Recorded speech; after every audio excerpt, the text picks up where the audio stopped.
Kasus kepatil ikan lele terparah yang pernah dialamin Bang Abi. Jadi selama 1 tahun intensif pembesaran ikan lele, baru kali ini kepatil sampai sobek sedalam ini. Ya biasanya juga kepatil, tapi menye-menye aja, besokannya juga sembuh. Kalau kali ini lebih parah. Jadi pelakunya adalah lele yang gemoy ini. Mau marah tapi mukanya lugu, lucu dan goblok. Jadi pengen saya pet-pet aja deh.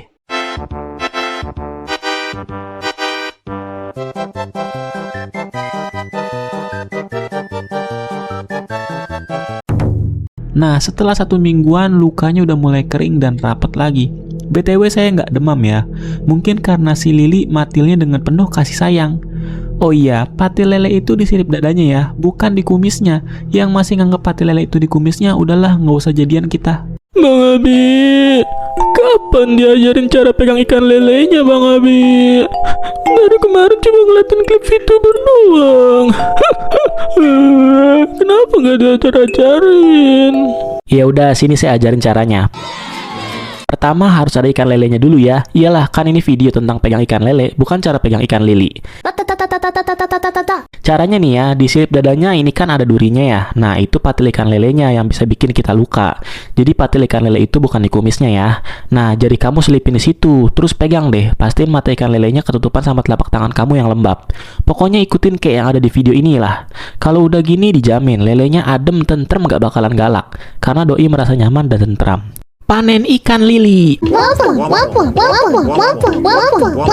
Oke, pertama surutin airnya ya. Iyalah, kalau yang pertama dan terakhir kan cuma kamu. Terus serokin ikannya pakai serokan ya. Jangan pakai centong nasi, nanti diomelin sama mama. Terus kalau bisa panen ikannya jangan kesiangan ya, soalnya nanti panas. Ikannya bisa pada stres dan mati.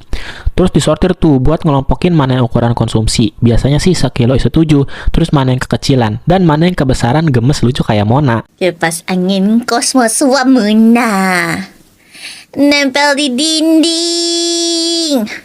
Soalnya tiap ukuran punya harga yang berbeda-beda, makanya perlu disortir. Kalau udah, ya ditimbang, terus dimasukin ke drum. 1 drum seukuran gini bisa muat 100 kg lele. Itu aman gak sih bang ikannya? Aman kok, ini bahasa kerennya disebut pengangkutan terbuka. Nah kalau udah, lelenya tinggal dibawa ngedrift deh sama abangnya. Arboresan ikan lele. Apaan? Arboresan ikan lele. Iya, itu apaan bang? Jadi ini tuh alat pernafasan tambahan yang ada di ikan lele. Lokasinya ada di kepala ikan lele. Loh, iya dong, ya kali ada di dalam kepala bapak kau. Jadi apa fungsinya bang? Nah, arboresan membuat si ikan lele bisa langsung bernafas mengambil oksigen langsung ke permukaan air atau ke udara. Jadi jangan kaget kalau ngeliat ikan lele suka tiba-tiba berenang ke permukaan air. Jadi dia tuh lagi bernafas ya. Nah, sekarang siapa yang cita-citanya pengen nonton Piala Dunia ditemenin sama cewek anime? Kantong sperma ikan lele. Iya, kantong sperma ikan lili. Lokasinya ada di bagian paling ujung perut dekat anus. Kesukaannya para Fury. Ya beginilah bentuknya. Dan yang pasti warnanya putih, soalnya mengandung sperma. Jadi bukan mengandung susu beruang ya. Jadi jangan diminum. Dalam budidaya ikan lele dengan sistem pemijahan buatan udah biasa nih. Lele jantan bakalan jadi tumbal buat diambil kantong spermanya untuk dicampur sama telur ikan lele buat mempermudah proses pembuahan. Makin gede lelenya, makin gede juga kantong spermanya. Kira-kira kalau kita makan kantong sperma ikan lele, apa iya kita bakalan berubah jadi Roger Sumatra? Kamu nanya rasanya kepatil ikan lele gimana? Kamu nanya. Yaudah, sini aku kasih tahu ya. Jadi selama saya 4 tahun di perikanan udah nggak kehitung lah berapa kali yang namanya kepatil ikan lele. Real or fake bang? Ini mah real cuy, bukan fake ya. Jadi rasanya tuh perih sama kayak ketusuk benda tajam lainnya. Kecuali kalian emang suka ditusuk-tusuk.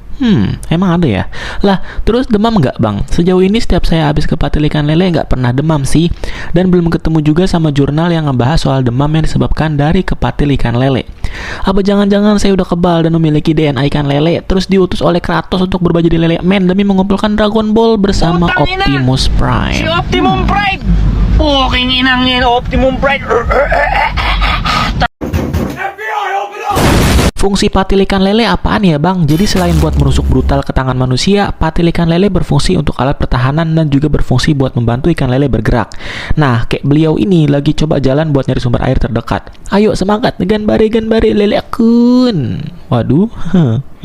Ini dia kualitas air yang bagus untuk pembesaran ikan lele. Ayo ikutin videonya, saya spill nih rahasianya. Buat ngukur pH air sama suhu air tuh kita pakai alat yang namanya Betul, ya bukan meteran, tapi termometer sama pH meter ya. Jadi jangan pakai meteran, oke? Jadi suhu di kolam saya ini di tempat saya kerja adalah di 28 sampai 29 Celcius, derajat Celcius ya. Jadi masih masuk range dari SNI. Untuk lele itu 25 sampai 30 derajat Celcius. Nah, kalau pH airnya saya itu di 6,6. Bagusnya sesuai SNI itu ada di 6,5 sampai 8. Dari segi warna ya, air ikan lele yang bagus tuh hijaunya kayak gini tuh. Bisa lihat ya. Terus nggak bau busuk. Nah ini hijaunya hijau seger. Nah beda sama yang ini nih. Tuh ya. Ini udah mulai bau busuk. Hijaunya udah jenuh. Tuh. Coba kamu bandingin sama sebelah hijaunya. Hijau seger ini yang bagus. Ini hijau yang udah harus ganti air. Pagi-pagi udah dibikin riweuh sama makhluk ini. Lagian bisa-bisanya loncat dari mana sih? Bisanya nyampur ke bak ikan patin. Udah mah ikan patinnya dikenyot lagi 1 biji. Ya ginilah pentingnya monitoring saat budidaya perikanan. Jadi kita bisa kontrol hal-hal kayak gini. Coba kalau nggak dimonitoring bisa habis semua kali. Ikan patinnya dilahap sama si lele. Nah ini dia penampakan almarhum yang tewas dikenyot sama si lele. BTW, coba siapa di sini yang cita-citanya dikenyot sama ikan lele? Artefak tulang kayak gini harganya bisa jutaan tahu. Nggak percaya? Emang ada yang tahu nggak ini tulang apaan? Jadi ini tengkorak lele harganya bisa jutaan kalau dijual sama BPKB plus STNK. Lecet dikit nggak ngaruh gan. Beda banget ya ukurannya. Yang gede ini tulang tengkorak induk lele yang umurnya udah 1 tahun lebih. Sedangkan yang kecil ini lele ukuran konsumsi yang umurnya 3 bulan. Selanjutnya review tengkorak siapa lagi ya? Sedih banget besti, orang-orang lebaran pada makan rendang, opor, semur, sama ketupat. Saya mah cuma makan ikan lele bumbu kuning aja. Ya, yang penting perut kenyang sih. Oh iya, gimana? Udah pada ketemu sepupu kesayangan belum?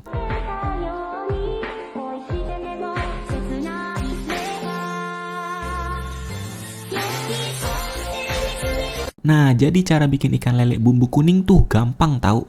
Saya beli ikan lelenya di pasar, sekalian mau ngecek harga ikan lele per kilo di pasar berapa sih sekarang. Terus lanjut beli bumbu kuning yang udah jadi, biar nggak ribet. Lanjut cuci lelenya sampai bersih, campur sama bumbu kuningnya, terus didiemin. Sama lah ya, kayak marinasi daging ayam gitu. Biar meresap bumbunya. Kalau udah, goreng di minyak yang panas deh.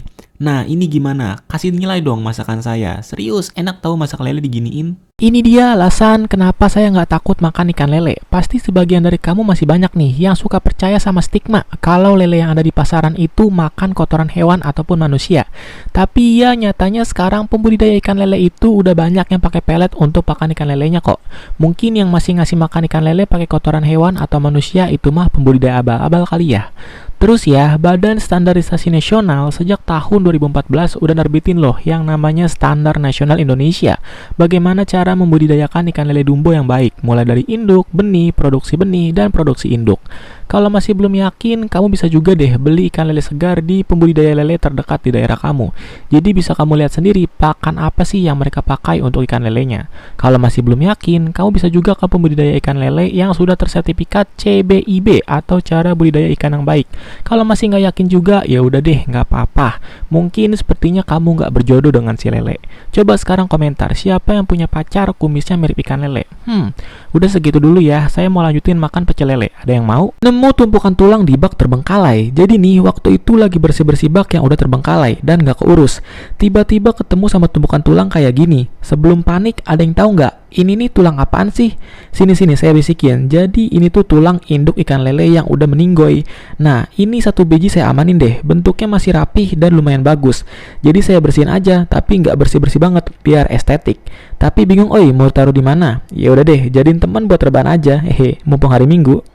Rasa elit, tampilan sulit. Artinya apa Bang Messi? Artinya sekarang kita makan telur ikan lele. Iyalah, kemarin kan udah makan telur ikan mas. Jadi sekarang makan telur ikan lele. Jadi telur ikan lele mentahnya kayak gini ya. Lokasinya ada di dekat anus kesukaannya para Fury. Nah, ini telur lele mantepnya digoreng. Cuma karena saya kehabisan gas, jadi kita beli matang aja di tukang pecel lele ya. Jadi rasa telur ikan lele itu gurih ya, nggak amis. Tergantung juga cara masaknya sih, atau cara gorengnya. Kalau matang di minyak panas nggak bakalan amis kok. Soalnya yang amis itu ya amis you. Nah, ini induk lele yang udah almarhum. Ukurannya lebih panjang dari tangan saya. Jadi niatnya mau saya unjukin pati lele itu yang mana sih? Jadi pati lele itu ada di dadanya. Jumlahnya ada 2, di kiri dan di kanan. Jadi kalau kepatil artinya ketusuk sama duri yang ada di sirip dada ini. Bukan artinya digigit apalagi dikenyot sama si lele. Serius deh, emang lele itu siapanya si Lili ya? Bukan cuma manusia aja yang bisa diambil darahnya, ikan juga bisa loh. Sekarang yuk temenin saya ambil darah ikan lele. Sebelum diambil darahnya, ikan dibius terlebih dahulu, terus ditutup dengan lap basah biar tetap lembab dan tenang ikannya. Kalau udah, cus kita sedot darah ikannya pakai siring 1 mili yang udah dibilas menggunakan antikoagulan. Contohnya EDTA 10%, biar nanti darahnya tidak membeku. Pengambilan darah dilakukan di garis linea literalis dengan sudut 45 derajat. Kalau udah, tinggal kita tunggu sampai darahnya kesedot. Nah, ini dia darah ikan lelenya guys. Kalau udah kesedot darahnya, dipindahin ke mikrotub yang sudah dibilas menggunakan antikoagulan. Nah, kalau udah gini, darahnya bisa kita teliti lebih lanjut di bawah mikroskop.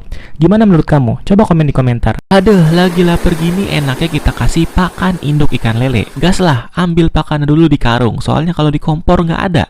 Lanjut, langsunglah kita seblok pakannya ke induk ikan lele. Dan duar, langsung dimakan semua tuh coba. Enak ya ngasih makan induk ikan lele. Nggak kayak kamu kalau diajak makan jawabannya terserah mulu. Kan bikin sewot. Udah nggak usah tanya umur induk lele ini. Yang pasti lebih lama dari umur anniversary sama pacar kamu. Hehe. Alat yang wajib kamu punya, salah. Alat yang wajib kamu punya kalau kamu pelihara ikan. Pertama adalah termometer. Betul, untuk mengukur suhu air ya, sungkem suhu. Ya, suhu air ya, jangan suhu-suhu yang lain ya. Bebas mau termometer digital ataupun air raksa kayak gini. Terus pH meter, ya betul, buat ngukur pH air atau keasaman atau kebasahan air ya. Yang digital aja biar bisa dipakai terus-menerus. Tapi biasanya sih sepaket sama TDS buat ngukur padatan terlarut di dalam air. Jadi beli aja yang udah sepaket ya, biar lebih mudah ya, biar lebih murah ya, biar lebih praktis, udah sepaket aja. Nah, ini yang agak elit. Ya, betul, test kit buat amoniak, buat ngukur amoniak yang terkandung di dalam air. Ini kita netes-netesin reagen ya, biar keren banget kita kalau pakai kayak ginian ya, kayak ilmuwan ya. Dan yang terakhir dan tidak kalah penting, penggaris dan juga timbangan. Ya betul, untuk ngukur berat badan ikan dan juga panjang ikan. Makin besar, makin panjang, makin nikmat. Ya, join server Discord saya ya, officially udah punya server Discord ya. Linknya ada di bio Instagram atau di bio TikTok.